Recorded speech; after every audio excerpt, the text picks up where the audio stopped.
तर नमस्कार विद्यार्थी मित्रांनो, UPSC MPSC गुरु चॅनलमध्ये आपल्या सर्वांचं पुन्हा एकदा स्वागत आहे।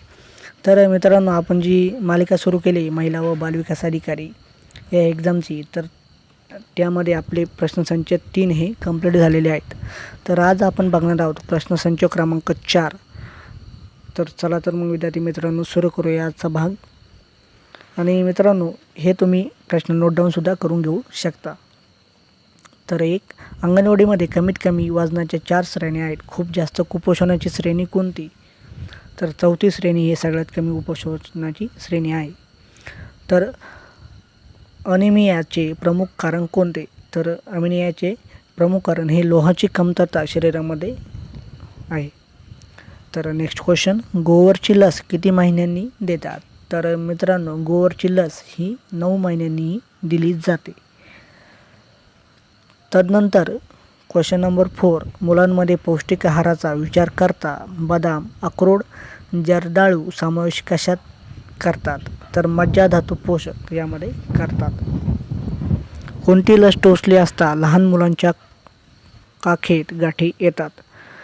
तर BCGची लस टोचल्यानंतर लहान मुलांच्या काखेत ह्या गाठी येतात। तर 6वा प्रश्न, बाळ जन्मानंतर लगेच रडते म्हणजे त्याची कोणती संस्था सुरू होते?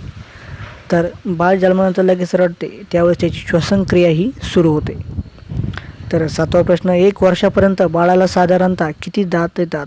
तर मित्रांनो, 1 वर्षापर्यंत बाळाला साधारणतः 2 पासून ते 4 पर्यंत दात हे येतात। तर 8वा प्रश्न, भारतातील पहिले प्राथमिक आरोग्य केंद्र हे कुठे सुरू झाले? तर मित्रांनो, इम्पॉर्टंट क्वेश्चन आहे। भारतातील पहिले प्राथमिक आरोग्य केंद्र हे पश्चिम बंगाल येथे सुरू झाले। तर 9वा प्रश्न, जननी सुरक्षा योजना कधी सुरू झाली? तर मित्रांनो, जननी सुरक्षा योजना ही 2005 ते 2006 मध्ये सुरू झाली। तर शेवटचा प्रश्न मित्रांनो, जननी सुरक्षा योजना अंतर्गत ग्रामीण महिलांना किती भत्ता दिला जातो? तर जननी सुरक्षा योजना अंतर्गत ग्रामीण महिलांना हा 700 रुपये भत्ता हा दिला जातो। तर मित्रांनो, अशाच व्हिडिओसाठी UPSC MPSC गुरु म्हणजेच आपल्या फ्री यूट्यूब चॅनलला सबस्क्राईब करायला विसरू नका। सोबतच बेल आयकन दाबून तुम्ही नवीन व्हिडिओच्या नोटिफिकेशन ह्या मिळू शकता।